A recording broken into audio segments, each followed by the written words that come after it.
In this video, I want to show you how to make a basic pinch pot. For this assignment, we're trying to make a perfect parabolic shape with our pinch pot vessel.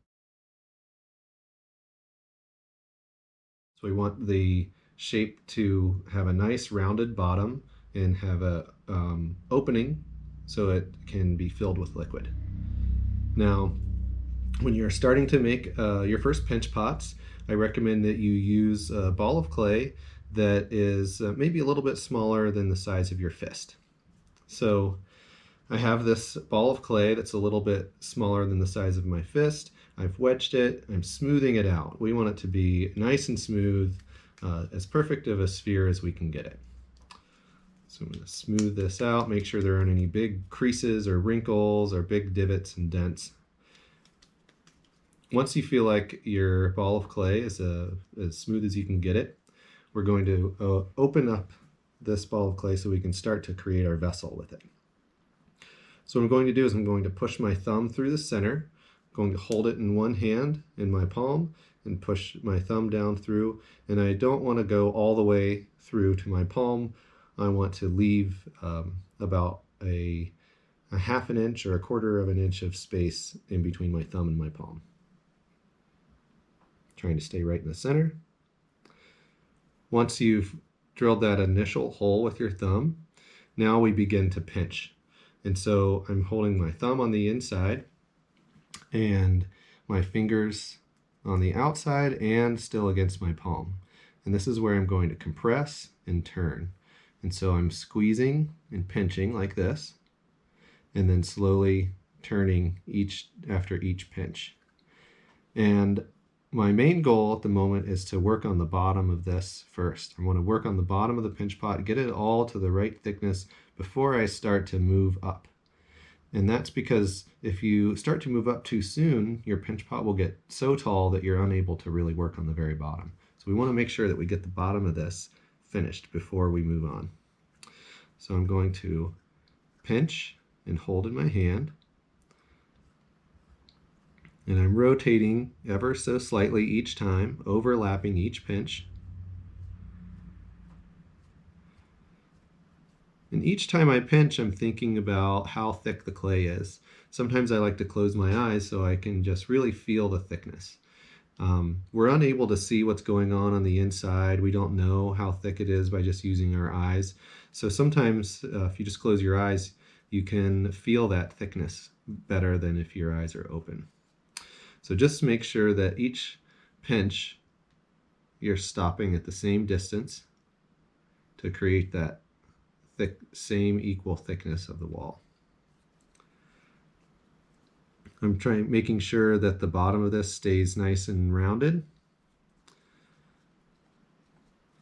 Once I feel like the bottom section is all the same thickness, I'm going to start to work my way up by rotating and moving my hand upward a little bit.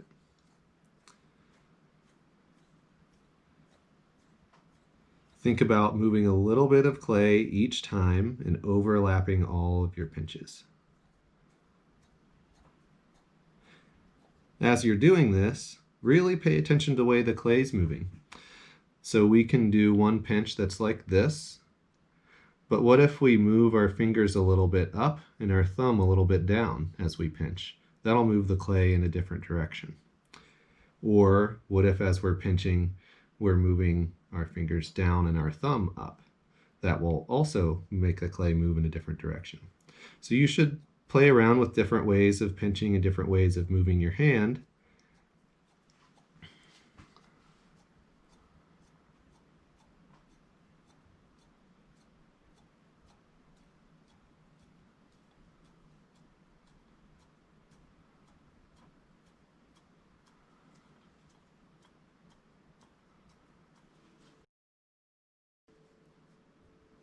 Now the bottom of my pinch pot is starting to flatten out a little bit, and we want to have a nice curve to the bottom. So I'm going to come in here and try to shape this a little bit more. I want to always hold the pinch pot in my hand. I don't want to set it down against the table. If you set it down against the table, that's when you'll really start to get a flat bottom on it. And we want to keep this nice rounded parabolic shape. So that's why holding it in your hand as you make it will help you retain that shape.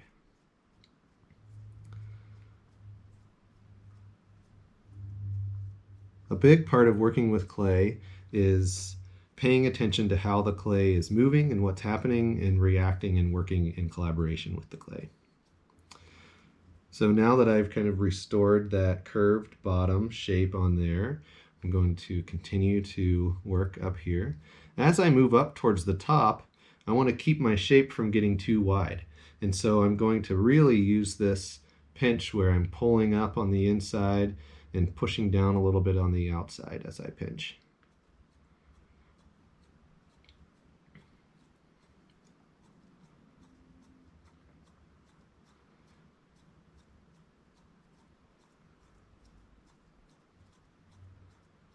Man, and my hand's getting really tired. When you use new muscles and do new repetitive motions, it's very common for your muscles to get tired. So I'm going to switch hands and pinch with my left hand now instead of my right hand, and give my right hand a break.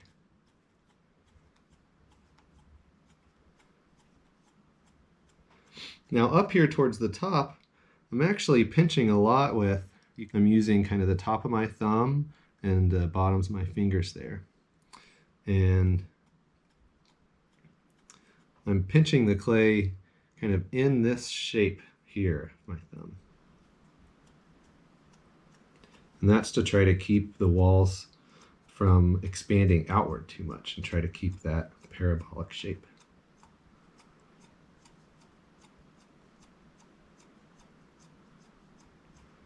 Now sometimes as you're making pinch pots, the rim of the pinch pot will start to crack as that clay gets stretched and stretched out. And what we want to do is we want to try to compress that clay back together. So coming in and holding and compressing like this can help. Also running your finger across the rim and pressing downward and compressing. Sometimes you might need to add a little bit of water. So I have a sponge with just a little bit of moisture on it, and I can come in here and add just a little bit of water and then compress some more. And that'll help keep it from cracking too much. Once you've remedied those stress cracks, you can come in and begin to pinch some more.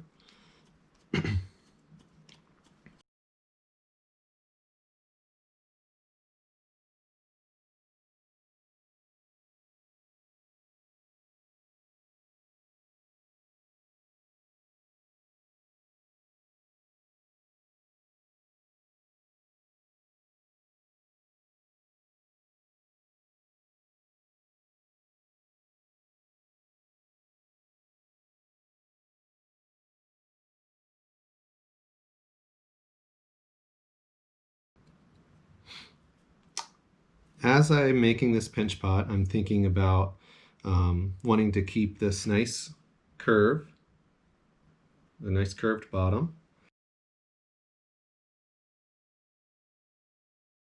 When working with clay, if your vessel starts to get too wide, it can become very difficult to get it to be skinnier at the top again.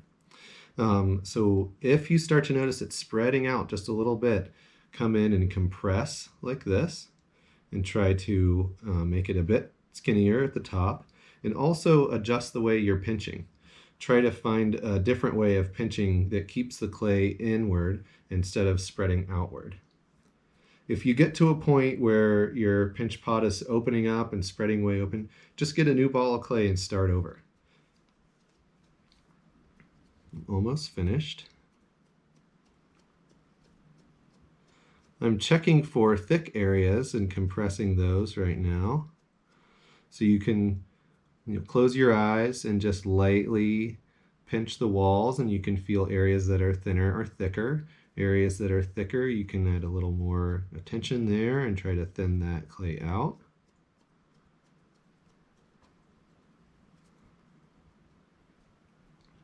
Once you feel that you are finished with your pinch pot, I like to leave a little extra thickness at the rim because it'll help it hold its shape. So I don't pinch all the way up to the very rim when I'm making these perfect parabolic pinch pots. Some alliteration for you, perfect parabolic pinch pots. And then if I wanted to set this down at any point while I'm working on it, the best way to set it down is to set it down on its rim. That way it keeps this nice rounded shape. If you want to set it down when you're completely finished working on it, just let it sit on your table like this. What we're going to do with these is once we're finished with them, we feel like they're as good as we can get them. We're going to let them set out until they are leather hard or a little bit before, and then we're going to cut it in half. And that cutting in half will reveal to us where there are areas that need improvement, thicker and thinner spots.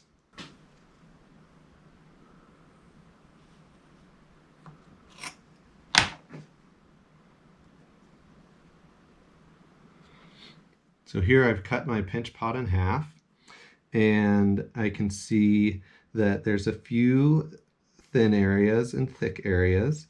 So the next pinch pot that I make, I want to be really conscious of trying to make an even thickness all around. And I might even want to try to make the whole entire wall even thinner. Now maybe this area right here is about the thickness that I want to go for everywhere throughout the whole piece.